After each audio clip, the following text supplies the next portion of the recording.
સદગુરુ અંબારામ મહારાજે આપમાં ગોત્યા. ક્યાં ગોત્યા? બહાર ગોત્યા નથી. અને એને જયારે પોતાનો અનુભવ થયો ત્યારે એને શું કર્યું? અમર બોધ આપ્યો આપણને. અમરનો બોધ આપ્યો અને અમરનો અનુભવ કરાયો.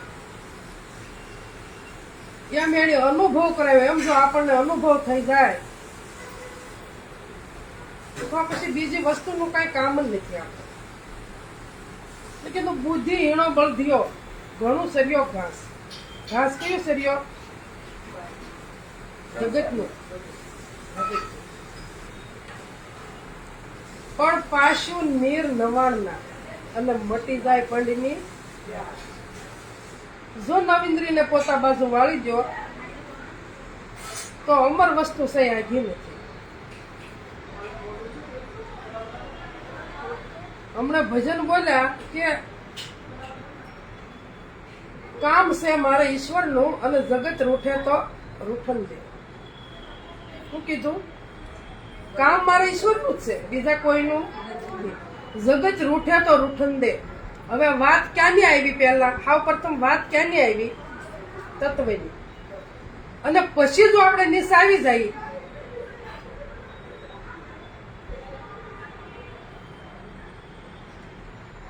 પછી ક્યાં આવી ગયા? જગતમાં આવી ગયા. હરાજ શેમાં આવે?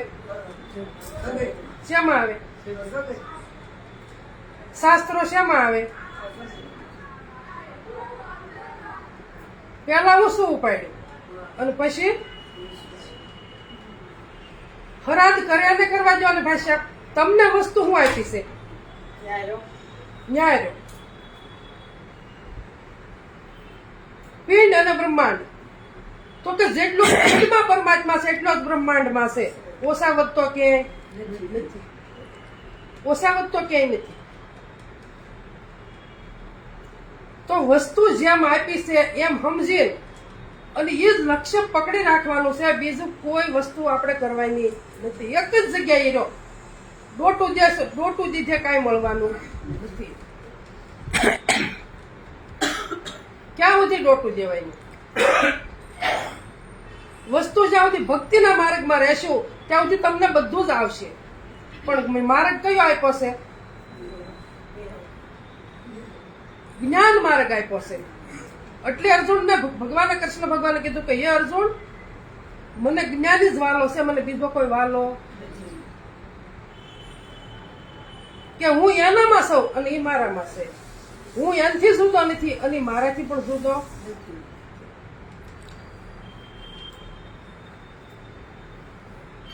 એટલે કીધું અનુભવિયાનો ઉપદેશ સમજો સમજાશે.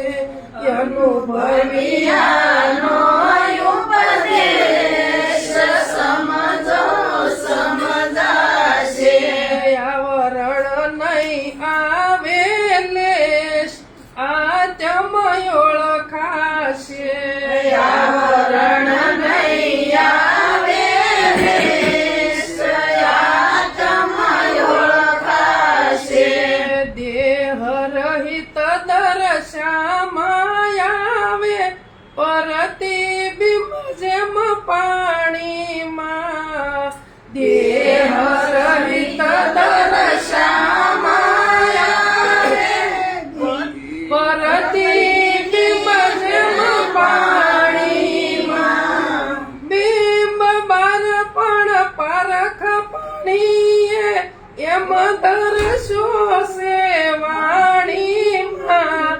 સમજો સમજાશે. અનુભવિયાનો ઉપદેશ સમજો સમજાશે. હું મહાપુરુષો કહી ગયા અનુભવીનો ઉપદેશ. તો આપણે બાપુ કેવા હતા? પોતાનો અનુભવ, પોતાના સ્વરૂપનો અનુભવ કરેલો હતો એને. તો કે અનુભવીનો ઉપદેશ આ સમજો તો સમજાશે. આ દેહ રહિત દર્શામાં આવે. દેહને એક બાજુ મૂકવાનું કીધું. હું કીધું? દેહનો ભંગ કરવાનો નથી. પણ જેમ જેમ તમે વસ્તુ તમે ગ્રહણ, સત્ય વસ્તુ ગ્રહણ કરતા જાઓ એમ અસત્ય વસ્તુનો તમને ભ્રમ મટતો જાય. એ તમને ભ્રમ રહેતો નથી. દેહનો કઈ ભંગ નથી કરવાનો. એટલે કીધું કે દેહ રહિત જો દર્શામાં આવે દેહ રહિત દર્શાવવામાં આવે જેમ પ્રતિબિંબ પાણીમાં. બિંબ છે ઈ સત્ય વસ્તુ, એમાં સત્ય વસ્તુ છે, અને પ્રતિબિંબ છે ઈ પાણીમાં. પણ ઈ કેવું છે? અંધકાર અજ્ઞાન રૂપી છે. એને તમે આમ કરો તો એ બહાર નીકળે ખરું? બાર હાથ હલે તો ત્યાં હાથ હલે, બાર આમ મોઢું ફરે તો ત્યાં મોઢું ફરે. પણ એમ દર્શો વાણીમાં. હું કીધું? વાણીમાં જે આવે છે એને તમે દેખો છો, હું તમે કોઈ ભાળીએ છીએ તો આનો અનુભવ થાય કે બીજું કઈ થાય? શાનત થાય. અનુભવ થાય. એટલે કે તો દેહ રહિત દર્શાવવામાં આવે પ્રતિબિંબ જેમ પાણીમાં.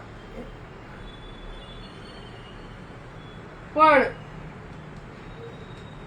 એમ દર્શો વાણીમાં. તો વસ્તુ હામી છે.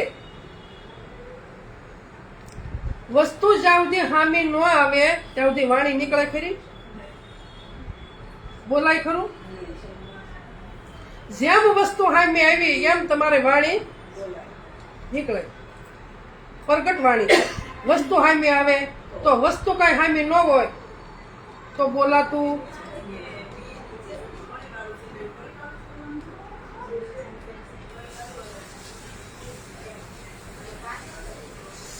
સર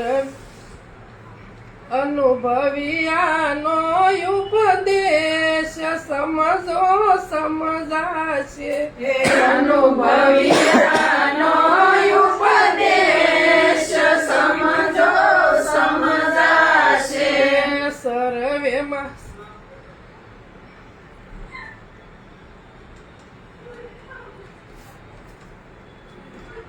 અનુભવિયાનો ઉપદેશ સમજો સમજાશે.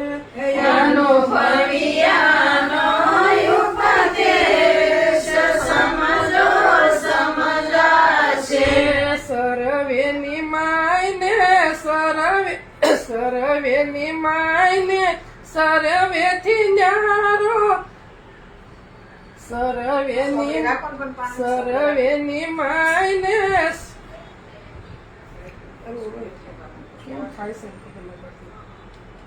સર્વેની માયને સર્વેથી ન્યારો.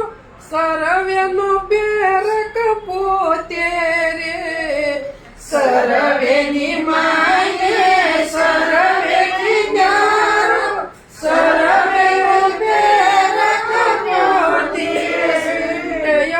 કોને વળગ્યો સૌમાં સળગ્યો એમાં દર્શોયું જો દે રે. સમજો સમજાશે. અનુભવ